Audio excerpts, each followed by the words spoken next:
ஏன் அண்ணனை நம்புற, என் அண்ணன் ஜெயிப்பாரு அப்படின்னு சொல்லி போய் கேம்பெயின் பண்ணி அது பிறகு இன்ஸ்டால அவ்வளோ ரீல்ஸ் போட்டு இன்னைக்கு உங்க அண்ணன் ஜெயிச்சிட்டார் சார். ஜெய் சார், உங்களுடைய நம்பிக்கைக்கு நம்முடைய திரு ஜோசப் விஜய் அவர்கள் வந்து இன்னைக்கு சிஎம்ஆ வந்தது நம்மளுக்கெல்லாம் பெருமை, சினிமா இண்டஸ்ட்ரி சேர்ந்த அனைவருக்குமே பெருமை. ஏதோ ஒரு விஷயம் பண்ணுவார், எல்லாரும் நம்பிக்கை இருக்கு. அவர் தமிழ்நாட்டுக்கே பல விஷயங்கள் பண்ண போறாரு. ஆனா சினிமா இண்டஸ்ட்ரிக்கு நல்லது பண்ணுவார்ன்ற எதிர்பார்ப்பு நிறைய இருக்கு எல்லோருக்குமே இண்டஸ்ட்ரியில. ஜெய் வந்து நம்ம விஜய் சார் தியேட்டர்ல இனிமே பார்க்க முடியாது, திரையரங்களை பார்க்க முடியாது, ஆனா திரைப்படங்களை பார்க்க முடியாது. ஆனால் ஜெய் அவரை மாதிரியே ஒருத்தர் வருவார். அண்ட் பெரிய ஒரு வாய்ப்பு இருக்கு ஜெய், உங்களுக்கு நல்ல நல்ல படங்கள் வந்ததுன்னா உங்களுக்கு அந்த ஒரு வாய்ப்பு இருக்கு. உங்க அண்ணனை மாதிரியே நீங்களும் வர முடியும். நீங்க ஆதர்ஷ ஒரு நாயகனா உங்க அண்ணனா பார்க்குற விஜய் சாருடைய வழியில நீங்க போய் நீங்களும் அந்த மாதிரி ஜெயிக்கணும்னு ஆசைப்படுறேன்.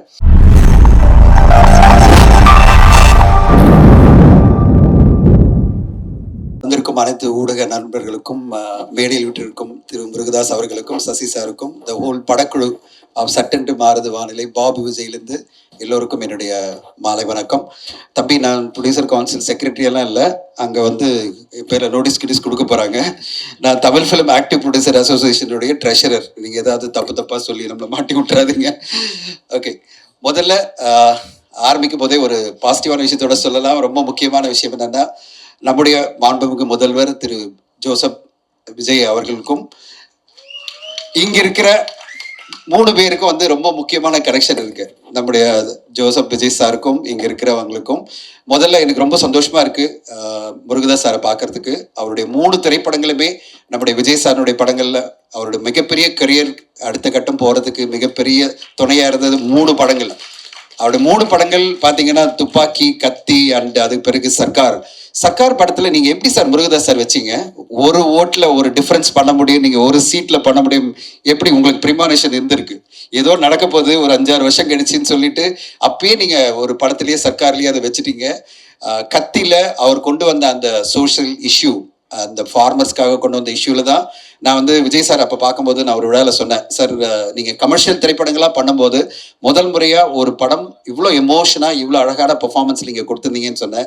அவர் ரொம்ப சந்தோஷப்பட்டார் அந்த பெர்ஃபார்மன்ஸ்க்காக. அந்த படத்தினுடைய பெர்ஃபார்மன்ஸ், கத்தியில் அவர் கொடுத்த அந்த பெர்ஃபார்மன்ஸ், அதுக்கு பிறகு நம்ம சொல்லவே வேணாம்.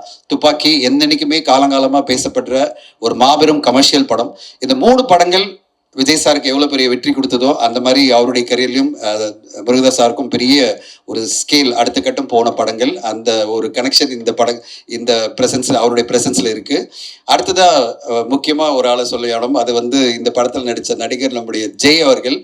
சொல்லவே வேணாம், உண்மையிலே அன்பு தம்பி மாதிரி எலெக்ஷன் கேம்பெயின் அப்போ போய் கேம்பெயின் பண்ணதா சரி, அது பிறகு வந்து பல விஷயங்கள்ல வந்து விஜய் சாருக்காக சப்போர்ட்டாக இருந்ததும் சரி, அந்த இதுக்கு வந்து செரிமனிக்கு வந்து ஓடி வந்து பார்ட்டிசிபேட் பண்ணுறாரு ஜெய். நான் பார்த்தேன் அந்த வீடியோவை, அதுவும் கொஞ்சம் லேட்டாக வந்து ஓடி போய் அண்ணனுக்காக போய் அங்கே நிற்கிறாரு. அந்த அண்ணனுக்காக அவ்வளோ கேம்பெயின் பண்ணி அந்த தைரியம் வேணும். சினிமா இண்டஸ்ட்ரியில் போய் கேம்பெயின் பண்ணுறதெல்லாம் அவ்வளோ ஈஸி இல்லை. ஏன் அண்ணனை நம்புற, என் அண்ணன் ஜெயிப்பாரு அப்படின்னு சொல்லி போய் கேம்பெயின் பண்ணி அது பிறகு இன்ஸ்டால அவ்வளோ ரீல்ஸ் போட்டு இன்னைக்கு உங்க அண்ணன் ஜெயிச்சிட்டார் சார். ஜெய் சார், உங்களுடைய நம்பிக்கைக்கு நம்முடைய திரு ஜோசப் விஜய் அவர்கள் வந்து இன்னைக்கு சிஎம்ஆ வந்தது நம்மளுக்கெல்லாம் பெருமை, சினிமா இண்டஸ்ட்ரி சேர்ந்த அனைவருக்குமே பெருமை. சினிமா இண்டஸ்ட்ரி சார்பில் மிகப்பெரிய லெவலில் எல்லோருக்குமே சந்தோஷம். சினிமா இண்டஸ்ட்ரிக்கு அவர் ஏதோ ஒரு விஷயம் பண்ணுவார், எல்லாரும் நம்பிக்கை இருக்குது. அவர் தமிழ்நாட்டுக்கே பல விஷயங்கள் பண்ண போகிறாரு. ஆனால் சினிமா இண்டஸ்ட்ரிக்கு நல்லது பண்ணுவார்ன்ற எதிர்பார்ப்பு நிறைய இருக்குது எல்லோருக்குமே இண்டஸ்ட்ரியில். ஜெய் அவர்களுடைய கான்ட்ரிபியூஷனும் அதில் அனில் மாதிரி அவருடைய கான்ட்ரிபியூஷன் அவர் பண்ணியிருக்காரு. அவர் முதல்ல ஆரம்பிக்கும் போதே விஜய் சாருக்கு தம்பியா நடிச்சு இன்னைக்கு அவர் இந்த படத்துல ட்ரெய்லர்ல பாத்தீங்கன்னா காமெடி பண்ற மாதிரி தான். யோகி சொல்றாருல, இந்த குட்டி தளபதி திடீர்னு வந்துட்டாரு சின்ன தளபதி மாதிரி அப்படின்னு கிண்டல் பண்ற பல மேனரிசத்துல இந்த படத்துல வச்சிருக்காரு. அந்த படத்தை பார்த்துட்டேன். ஜெய் வந்து நம்ம விஜய் சார் தியேட்டர்ல இனிமே பார்க்க முடியாது, திரையரங்களை பார்க்க முடியாது, ஆனா திரைப்படங்களை பார்க்க முடியாது. ஆனால் ஜெய் அவரை மாதிரியே ஒருத்தர் வருவார். அண்ட் பெரிய ஒரு வாய்ப்பு இருக்குது ஜெய், உங்களுக்கு நல்ல நல்ல படங்கள் வந்ததுன்னா உங்களுக்கு அந்த ஒரு வாய்ப்பு இருக்குது. உங்கள் அண்ணனை மாதிரியே நீங்களும் வர முடியும். நீங்கள் ஆதர்ஷ ஒரு நாயகனா உங்கள் அண்ணனா பார்க்குற விஜய் சாருடைய வழியில் நீங்கள் போய் நீங்களும் அந்த மாதிரி ஜெயிக்கணும்னு ஆசைப்படுறேன். அண்ட் அடுத்ததாக பேர்லேயே விஜய் சார் இருக்கிற பாபு விஜய் பற்றி சொல்லணும். விஜய் சார் எப்படி வந்து அவருக்கு எவ்வளோ பிடிக்கும் பாபு விஜய்க்கு நான் சொல்கிறேன். ஒரு இண்டஸ்ட்ரியலிஸ்டாக இருந்து ஒரு பெரிய கம்பெனி ரன் பண்ணி அந்த கம்பெனியில் பார்ட்னராக இருந்து நாங்கள் பாஃப்டா ஃபிலிம் இன்ஸ்டியூட் ஆரம்பிக்கும் போது முதல் பேட்சில் வந்து மாணவனாக சேர்ந்தது பாபு விஜய். எனக்கு ரொம்ப ஆச்சரியமாக இருந்தது, நீ இவ்வளோ பெரிய ஃபேக்ட்ரியெலாம் ரன் பண்ணிட்டு இருக்க, நீ வந்து ஜாயின் பண்ணணும்னு சொல்லும்போது அவர் சொன்னார், என் வாழ்க்கையில் ஒரே குறிக்கோள் சார், நான் வந்து விஜய் சாரோட ஒரு படம் பண்ணணும் அப்போ வந்து நான் டைரக்டர் ஆகணும் அப்படின்னு வந்தார். அதனால தான் அவர் பேர் பாபு விஜய் இருக்கிறதுனால அப்படி வந்தாரா தெரியாது. அவருக்கு ஒரே ட்ரீம் தான், விஜய் சாரோட பணியாற்றணும், விஜய் சாரோட இருக்கணும் அப்படின்னு. நீங்க நம்ப மாட்டீங்க, ப்ரெஸ்ஸுக்கு நான் எக்ஸாசரேட் பண்ண நான் சொல்லலை. அவர் படிக்கும்போதே, அந்த பேட்ச் படிக்கும்போதே என்கிட்ட என்ன சொன்னாரு, சார் எப்படியாவது என்ன முருகதாஸ் சாரோட சேர்த்து விட்டுருங்க. முருகதாஸ் சார் அசிஸ்டண்டாக போய் விஜய் சாரோட ஒரு படம் கோ டைரக்டராவோ அசிஸ்டன்ட் டைரக்டராக இருந்து அது பிறகு அவர்கிட்ட வாய்ப்பு கிடைக்கணும் அப்படின்னு சொன்னார். நான் முருகதாஸ் சார்கிட்ட ரிக்வெஸ்ட் பண்ணி, சார் ஒரு மாணவன் உங்களையே ஒரு ஆதர்ஷ இயக்குனராக பார்த்துட்டு இருக்காரு, நீங்கள் அவருக்கு ஒரு வாய்ப்பு கொடுங்க அப்படின்னு அவர் இன்டர்வியூ பண்ணார். பிடிச்சது, அவரோட சேர்ந்து பண்ணார். சர்க்கார் படத்தில் அவர் வந்து அசோசியேட்டாக ஒர்க் பண்ணார். அப்போ வந்து எங்கிட்ட ஃபோட்டோலாம் காமிச்சார். Sir dreams come true sir, நான் அவருடைய படத்தில் முருகதாஸ் சாரோட சேர்ந்து விஜய் சாரோட நான் இந்த படத்தில் ஒர்க் பண்ணேன் அப்படின்னாரு. அது பிறகு இன்னொரு படம் ஒர்க் பண்ணார். 3 படம் முருகதாஸ் சாரோட பண்ண பிறகு அவருடைய ட்ரீமே விஜய் சாரோட பணியாற்றணும் தான். அதுக்குள்ளே விஜய் சாரோடைய அடுத்த கட்டம் அரசியல் அதெல்லாம் வந்துருச்சு. அது பிறகு அவரால் பண்ண முடியல. ஆனால் அவர் உடனே சொன்னார், அடுத்ததான் நான் வந்து சார் ஒரு படம் ஆரம்பிக்க போகிறேன், நான் கண்டிப்பாக ஒரு படம் பண்ணுவேன் சார் அப்படின்னு சொல்லிட்டு அவருடைய படமாக தான் சட்டென்று மாறுது வானிலை.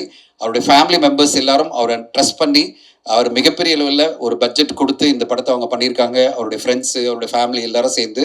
எனக்கு ரொம்ப பெருமை, இந்த படத்தில் வந்து பாஃப்டனுடைய முதல் பேட்ச்ல இருந்த டார்லிங்டன் இந்த படத்தில் எடிட்டராக வர்றதும், பாபு விஜய் அறிமுகமாக இயக்குனர் அறிமுகமாகிறதும், அவருடைய என்ன சொல்றது, அவருடைய மிகப்பெரிய ஒரு குருவா இருந்த முருகதாஸ் சார் இந்த விழாவுக்கு வந்து பார்ட்டிசிபேட் பண்றதும், அவருக்கு டீச் பண்ணது, அந்த பாஃப்டா இன்ஸ்டியூட்ல டீச் பண்ணது யார் பார்த்தீங்கன்னா அது நம்முடைய சசி சார்.